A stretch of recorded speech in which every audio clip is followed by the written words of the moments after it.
afternoon. Thank you for joining Oyo States today on BCOS television. I am Belumi Asende.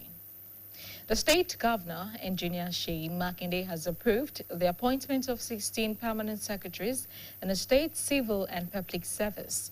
This was disclosed in a release signed by the head of service, Mrs. Olubumi Oni.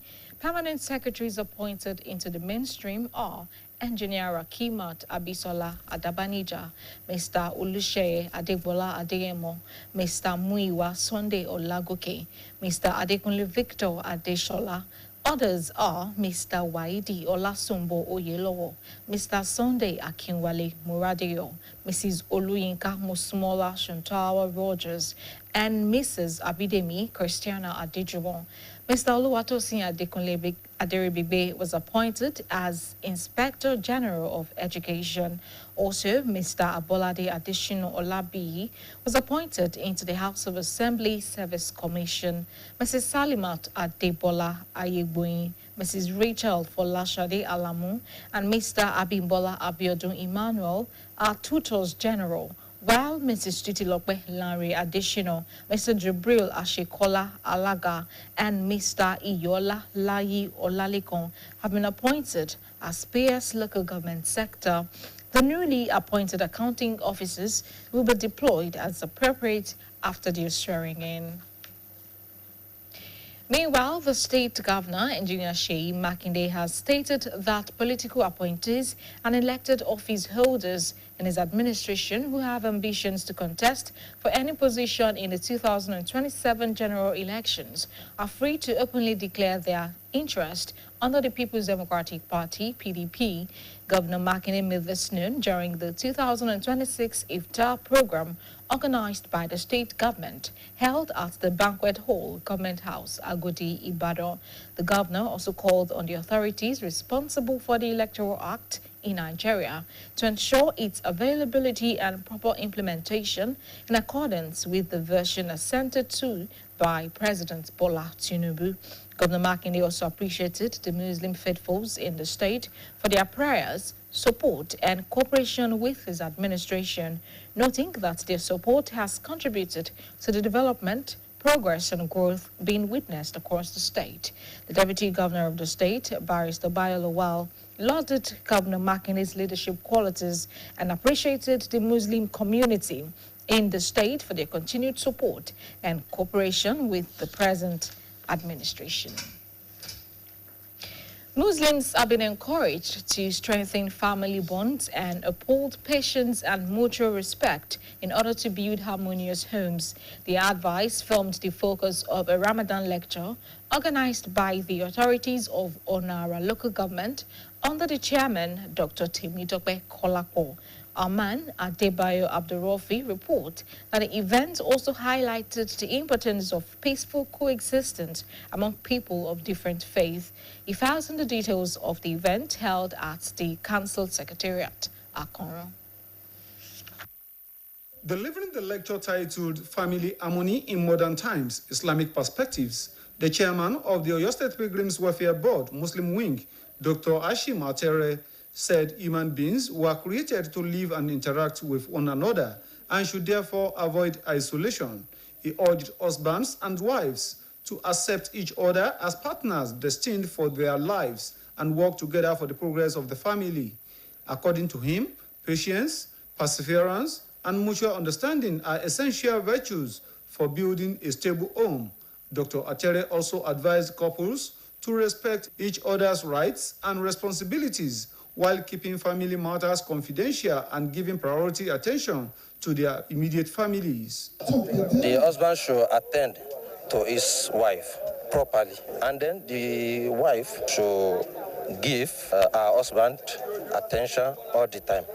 And it's very important for them to know their responsibility in their family. In his welcome address, the chairman of Onara local government, Dr. Temitope Kolako, said the Ramadan lecture was organized in line with the Omitutun Ramadan lecture initiative championed by Governor Seyi Makinde to promote unity and spiritual reflection. He noted that the fasting period offers an opportunity for people to reconnect with God and seek divine intervention in their lives. Dr. Kolapo also urged adherents of different faiths to sustain the virtues embraced during the fasting period, even after Ramadan. The motive behind that is that we must carry along every faith in this local government. Muslim, we are celebrating their own Ramadan lecture for them. Christians, we are doing this Christmas carol for them. And even Isheshe has been given their own opportunity for celebration, and we have done it. In their separate goodwill messages, the chairman of Ibadan Muslim Community, Chief Bayo Oyoro, and the chairman of the occasion, the Samaria Dean of Oyo State, Alhaji Abdulfatai Abdulaziz, commended the initiative of the Onara chairman for fostering peaceful coexistence among residents of different religious backgrounds. They noted that such gatherings help unite stakeholders and contribute to the development of the council area. Dr. Temitope, glorious. He has shown that he is a good leader, and he has been showing the leadership. Being a Christian, and he organized tafsir in Ramadan.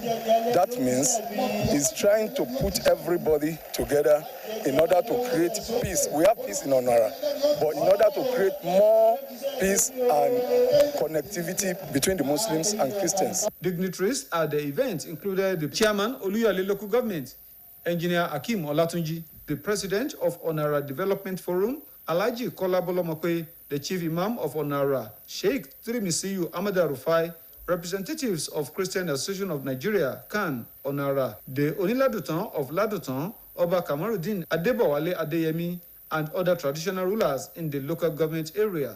Highlights of the program featured Quranic recitations, Islamic chants also known as Madiu, a performance by Sharafaddin Oladeji Benbeuru, and the distribution of food items to various groups in attendance. Adebayo Abdurafi, BCOS News. The State Police Command has rescued 4 passengers abducted along the Igbeti-Kishi Road in Irepo local government area of the state. The command's public relations officer, PRO Olayinka Ayolade, disclosed this in a statement issued in Ibadan this morning. Ayolade said the passengers were abducted in the early hours of Thursday when armed men emerged from a nearby bush and blocked the road, intercepting a commercial bus traveling from Igbeti to Kishi, and forcefully took 4 passengers into the bush during the attack. According to him, the Commissioner of Police in the state, Femi Haruna, immediately directed the divisional police officers in Igbeti and Kishi alongside tactical teams to launch a rescue operation. The sustained bush-combing operation, which lasted for several hours, mounted significant pressure on the criminals, forcing them to abandon the victims and flee the scene. Consequently, the 4 victims were successfully rescued and hurt, have regained their freedom, and have since been reunited with their families, while urging residents to remain vigilant and provide credible information that could assist security agencies in tracking down the perpetrators. The police spokesman noted that security operatives had continued combing the area to apprehend the fleeing suspect. You can watch us on GoTV, channel 134 and channel 113 on Star Times. And now, before I go, contribute your quota to move Oyo State forward. And that ends Oyo State today. Thank you for joining us. Good afternoon.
Yàrá.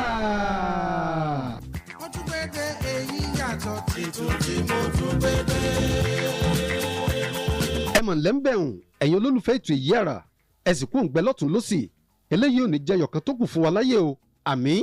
Yorùbá ló mọ̀ lógun ò dàbí yàn wọ́n lógun ò dàbí ẹ̀kọ wọ́n lógun ò dàbí kásùn tóbìnrin ẹni ká máa hanrun abálájọ bí Yorùbá ò bá wúre wọn á ní ká má rogun nílẹ̀ yìí ó dòkèèrè tó bá wá rí bẹ́ẹ̀ àtòkèèrè àti tòsí ibo ló yẹ kógun ó jà eléyìí lẹ́bàá wa dá sí ká tó lọ sábàlá tí orí ìròyìn lábala àlejò láti gbàlejò ọ̀mọ̀wé Adébímpé Adéròmú onímọ̀ ìjìnlẹ̀ nípa àdàgbàsókè ọmọnìyàn tí wọ́n sì máa fèsì sáwọn ìbéèrè tó jẹ mọ́ kókó ọ̀rọ̀ tá a pè ní ìtàkùrọ̀gàn ilẹ̀ Amẹ́ríkà àti ilẹ̀ Iran ó dà irúfẹ́ àkóbá wo ni làásìgbò yìí lè ṣe fọ́rọ̀ ajé ilẹ̀ wa àti fórílẹ̀-èdè wa lápapọ̀ ìgbáradì wo ló sì yẹ kórílẹ̀-èdè kọ̀ọ̀kan ní kó má bàa wá dá ogun àgbáyé mi ilẹ̀ àti pé bó làwọn agbébọn ò ṣe tún ní rí bí àǹfààní àti tún máa ṣiṣẹ́ láabi wọn nílẹ̀ yìí àtàwọn ìbéèrè míì tó lè yanjú ọ̀rọ̀ ẹ jẹ́ á pàdé lọ́jọ́ ìsinmi tó ń bọ̀ láago 6 àárọ̀ sáago 7 fábala àkọ́kọ́ àti láago 7 àárọ̀ sáago 8 fábala àlejò níkànnì 98.5 Olúyọ̀lé FM 96.3 Òkè Ògùn FM 92.1 Ajílétí FM lórí tẹlifíṣàn ìpínlẹ̀ Ọ̀yọ́ àti lórí ìtàkùn àgbáyé tá a sì tún dábí ẹdun rọ̀bí òwe labala eré ìdárayá Yàrá béèyàn bá fi bàtà jó bàtà ní òjò ẹ wá pàdé ẹni mojú ògún tó sì lè dàbí nírè lórí kókó ọ̀rọ̀ fún tọ̀sẹ̀ yìí yóò kà sí àrà.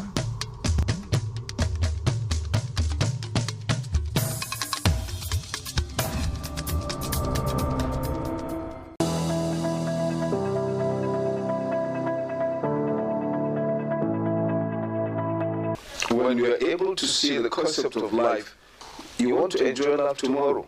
Make a struggle today. When you do that, you're on the podium of honor tomorrow and dignity. So how do we ensure that other preachers, either Islamic preachers, Christian preachers, really dish out the word of God and not religion? Orientation. Orientation. That's a simple language. When you get oriented to the factors that made you a votary, what we need is preaching the word of the Lord in heaven. 124:313 is what the Islamic scriptures tells me are the preachers or the disciples of God in heaven. Jesus Christ is one of them. And Nabi Ibrahim is one of them. Prophet Musa is one. Prophet Muhammad is one. In the Quran, there are 25 of them which the Lord mentioned. What they brought onto the earth is preaching scriptures. I'll head back to it when the time is nigh, where Allah then says, let's have someone who will come and preach the scriptures to humanity. He didn't say preaching the religion to humanity.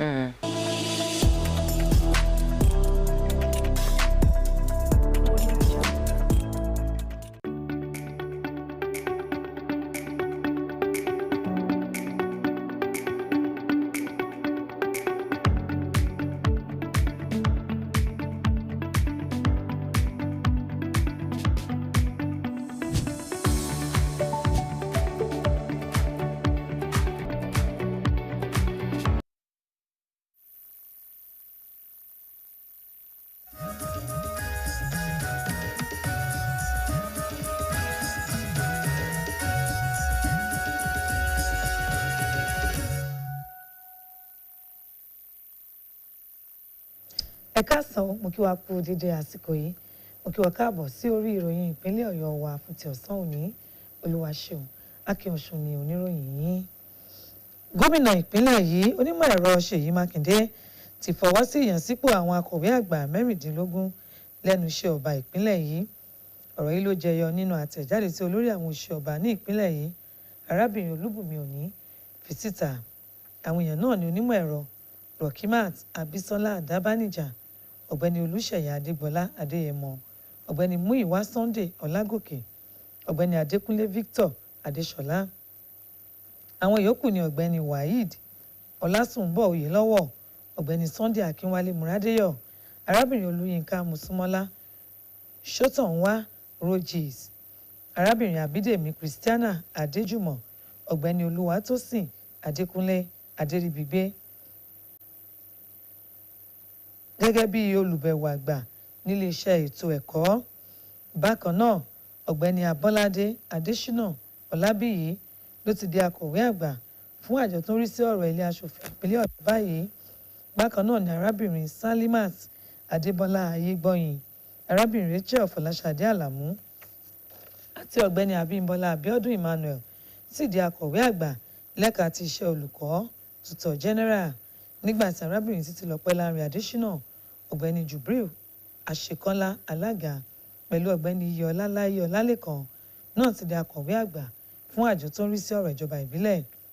Àwọn tí wọ́n ṣẹ̀ṣẹ̀ yàn gẹ́gẹ́ bí àwọn òṣìṣẹ́ ìṣirò owó ni wọ́n pín sí àwọn ibi tó yẹ lẹ́yìn tí wọ́n bá ti búra fún wọn tán. Gómìnà ìpínlẹ̀ yìí onímọ̀ ẹ̀rọ Ṣèyí Mákindé ti fìdí rẹ̀ múlẹ̀ wípé àwọn èèyàn tó dipò òṣèlú mú àtàwọn tí wọ́n yàn sí ipò kan tàbí òmíràn lábẹ́ ìṣàkóso rẹ̀ tí wọ́n bá ń gbèrò láti díje nínú ìbò gbogbogbò tí yóò wáyé lọ́dún tó ń bọ̀ ní òmìnira láti kéde èròǹgbà wọn lábẹ́ ẹgbẹ́ òṣèlú PDP. Gómìnà Mákindé ṣàlàyé ọ̀rọ̀ yìí níbi ìṣínú ààwẹ̀ Ramadan tí ìjọba ìpínlẹ̀ yìí ṣètò, èyí tó wáyé ní gbọ̀ngàn àpèjẹ nílé ìjọba Agodi nílùú Ìbàdàn. Gómìnà Mákindé ké sí àwọn aláṣẹ tọ́rọ̀ òfin ètò ìdìbò nílẹ̀ wa kàn láti rí dájú pé wọ́n ṣe àmúlò rẹ̀ níbàámu pẹ̀lú bí ààrẹ Bọ́lá Tinubu ṣe buwọ́ lù ú. Gómìnà Mákindé tún mọ rírì àwọn mùsùlùmí ní ìpínlẹ̀ yìí fún àdúrà, àtìlẹ́yìn àti ìfọwọ́sowọ́pọ̀ wọn fún ìjọba rẹ̀. Ó wòye wípé àtìlẹ́yìn yìí ló bí ìdàgbàsókè àti ìlọsíwájú tó ń wáyé ní tìbútòrò ìpínlẹ̀ Ọ̀yọ́. Nínú ọ̀rọ̀ ìdúpẹ́ rẹ̀, igbákejì gómìnà ìpínlẹ̀ yìí Amòfin Báyọ̀ Lawal gbóríyìn fún gómìnà Mákindé fún àwọn aṣojú rere tó ní. Ó tún mọ rírì àwùjọ mùsùlùmí ní ìpínlẹ̀ yìí fún àtìlẹ́yìn aláìlẹ́gbẹ́ tí wọ́n ń ṣe fún ìjọba tó wà lórí àlééfà báyìí. Yóò dára bí àwọn mùsùlùmí bá ṣe àmúgbòòrò okùn tó so ẹbí papọ̀ nípa níní ẹ̀mí ìfaradà àti bíbọ̀wọ̀ fúnra ẹni fún àgbékalẹ̀ ìdílé aláyọ̀. Èyí lohun tí ìdánilẹ́kọ̀ọ́ ààwẹ̀ Ramadan tí ìgbìmọ̀ aláṣẹ ìjọba ìbílẹ̀ Ọ̀nà Àrà gbé kalẹ̀ dálé lórí lábẹ́ alága ọ̀mọ̀wé Tèmítọ́pẹ́ Kọ́lápọ̀. Akọ̀ròyìn wa Adébáyọ̀ Abdulrafi jábọ̀ wípé wọ́n tún mẹ́nuba pàtàkì ìbágbépọ̀ àlàáfíà pàápàá jùlọ láàrin onírúurú ẹ̀sìn níbi ètò náà tó wáyé ní ibùjókòó ìjọba ìbílẹ̀ ọ̀hún tó wà ní Àkànrán. Akọ̀ròyìn wa Adébùkọ́lá Akíntádé ṣe àkójọpọ̀ ìròyìn tó kù. Nígbà tó ń gbé ìdánilẹ́kọ̀ọ́ rẹ̀ kalẹ̀ lórí àkòrí tí wọ́n pè ní ìṣọ̀kan ẹbí lóde òní, ojú tí ẹ̀sìn Islam fi wò ó, alága àjọ tó rí sí ìdẹ̀rùn àwọn alálàájì ní ìpínlẹ̀ Ọ̀yọ́ ọ̀mọ̀wé Azim Àtẹ́rẹ́ ní Ọlọ́run dá àwa ẹ̀dá adarí oorun láti máa gbé pọ̀ ní ìrẹ́pọ̀ láì ní títà kété síra ẹni tàbí dídá nìkan wà. Ó wá rọ àwọn ọkọ àti aya láti máa rí ara wọn gẹ́gẹ́ bí alájọṣiṣẹ́pọ̀ tí a ti yàn wọ́n pọ̀ látọ̀run láti máa gbé pọ̀ ṣiṣẹ́pọ̀ fún ìtẹ̀síwájú ẹbí wọn. Gẹ́gẹ́ bó ṣe wí, sùúrù, ìfaradà àti ìgbọ́ra ẹni yé ni àwọn àwòmọ́ni rere tí ìdílé aláyọ̀ rọ̀gbọ̀kú lé lórí. Ọ̀mọ̀wé Àtẹ́rẹ́ tún gba àwọn lọ́kọ-láya nímọ̀ràn láti máa fún ara wọn ní ọ̀wọ̀ tó ga tó mọ ṣíṣe ojúṣe wọn nínú ilé, pípa àwọn ọ̀rọ̀ tó bá jẹ mọ́ ti ìdílé wọn mọ́ láì jẹ́ kó hàn sí ẹnikẹ́ni, kí wọ́n sì mú ọ̀rọ̀ ìdílé wọn lọ́kùnkúndùn. Lásìkò tá à ń lò láyé yìí, àwọn bàbá wa níjọ́un oko làwọn àtìyàwó wọn ti jọ lùgbà. Bí bàbá bá ti ń kọ ebè, ìyàwó ọmọ sanko, wọ́n máa ṣe gbá oko yẹn ti lò, wọn ò lo modern life. Báwa ṣe ń lò yìí, wọn ò lo fóònù, wọn ò lo AC, wọn ò lo mọ́tò. Bàbá wà lórí kẹ̀kẹ́, ìyá ó so mọ́ lẹ́yìn náà ní pẹ̀lú àgbọ̀n. Ìgbésí ayé tá lónù, ìgbà táwa wá ń lò tó dùn, kí ló dé tí ọ̀dà. Nínú ọ̀rọ̀ ìkíni káàbọ̀ rẹ̀, alága ìjọba ìbílẹ̀ Ọ̀nà Àrà ọ̀mọ̀wé Tèmítọ́pẹ́ Kọ́lápọ̀ ni wọ́n ṣètò ìdánilẹ́kọ̀ọ́ àwẹ̀ Ramadan yìí níbàámu pẹ̀lú ojú inú ti ìdánilẹ́kọ̀ọ́ àwẹ̀ Ramadan èyí tí gómìnà Ṣèyí Mákindé máa ń gbé kalẹ̀ tó wà fún ṣíṣe àmúgbòòrò ìṣọ̀kan àti ṣíṣe àṣàrò nípa ti ẹ̀mí.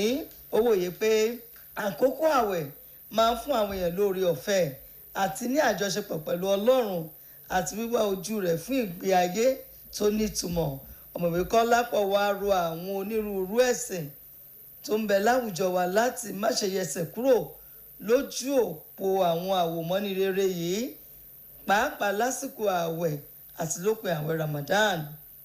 Ramadan lecture táwọn ṣe àti tí a fi ń ṣe ń tọ́jú mọ́tà àwọn kìrìsìtẹ́nì náà fún wọn ti ṣe Christmas carol àti ní ìjọ táwọn oníṣẹ̀ṣe náà tá a fi ń ṣe ètò tiwọn fún wọn ni pé láti jẹ́ kí gbogbo ẹ̀sìn kí wọ́n mọ̀ pé gbogbo wọn lákàkún ẹ̀sìn kan ò ju ẹ̀sìn kan lọ nítorí kákú bá gbàgbọ́ ni wọ́n máa ń ṣe láti jẹ́ kí ìfọwọ́sowọ́pọ̀ kó wà láàrin gbogbo àwọn oní ẹ̀sìn gbogbo ìyẹn ni èròǹgbà tó wà ń bẹ̀. nínú ọ̀rọ̀ ọ̀tọ̀ọ̀tọ̀ tí wọ́n sọ alága àwùjọ mùsùlùmí nílẹ̀ Ìbàdàn olóyè Báyọ̀ Òyèrò àti alága ayẹyẹ náà Sàmọ̀rí Àdínì nípínlẹ̀ Ọ̀yọ́ Alhaji Abdulfatai Adéwálé Azeez kan sára sí alága ìjọba àbílẹ̀ Ọ̀nà Àrà fún ojúnu rẹ̀ yìí láti máa ṣe àgbélárugẹ ìbágbépọ̀ àlàáfíà láàrin àwọn olùgbé tó ní onírúurú ẹ̀sìn láwùjọ wa.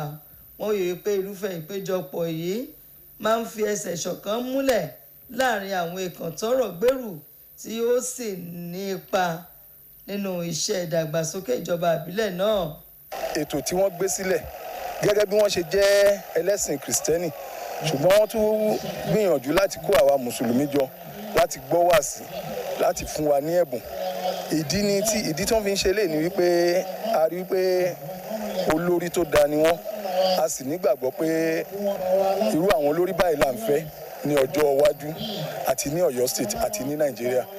Eléyìí tí wọ́n sì ṣe yìí ó jẹ́ kí àjọṣepọ̀ wà tẹ́lẹ̀ láàrin kìrìsìtẹ́nì àti mùsùlùmí ṣùgbọ́n àjọṣepọ̀ yìí yóò tún wá ju bí ó ṣe wà tẹ́lẹ̀ lọ. Lára àwọn nǹkan tó wà níkàlẹ̀ ní alága ìjọba ìbílẹ̀ Olúyọ̀lé onímọ̀ ẹ̀rọ Akeem Ọlátúnjí ààrẹ ẹgbẹ́ tó rí sí ìdàgbàsókè Ọ̀nà Àrà Alhaji Kọlábọ́lọ́mọ pé ìmáàmù àgbà Ọ̀nà Àrà Sheikh Tirimisiu Ahmad Rufai aṣojú ẹgbẹ́ ọmọlẹ́yìn Kristi nílẹ̀ Ìkàn ní Ọ̀nà Àrà oníládùtàn ti ládùtàn ọba Kamorudeen Adébọ̀wálé Adéyẹmí àti àwọn ọba aláyé mìíràn níjọba àbílẹ̀ náà.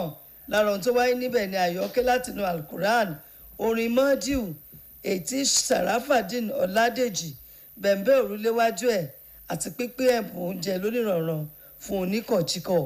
Adébùkọ́lá Akíntádé ló ń ròyìn fún iléeṣẹ́ BCOS.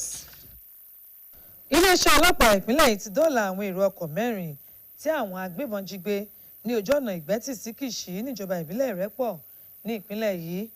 Alukoro iléeṣẹ́ ọlọ́pàá nípínlẹ̀ yìí Ọláyínká Àyànládé ló ṣiṣọ́ lójú ọ̀rọ̀ yìí nínú àtẹ̀jáde kan tó fi síta láàárọ̀ nílùú Ìbàdàn. Àyànládé jẹ́ kó di mímọ̀ wípé àwọn olubi ẹ̀dá náà jí àwọn èrò ọkọ̀ ọ̀hún gbé láàárọ̀ ọjọ́bọ̀ àná lásìkò tí àwọn kan tí wọ́n dìyà mọ́ra jáde látinú igbó tó wà nítòsí tí wọ́n sì gbé igi dá ojú pópó. Wọ́n dá ọkọ̀ èrò tó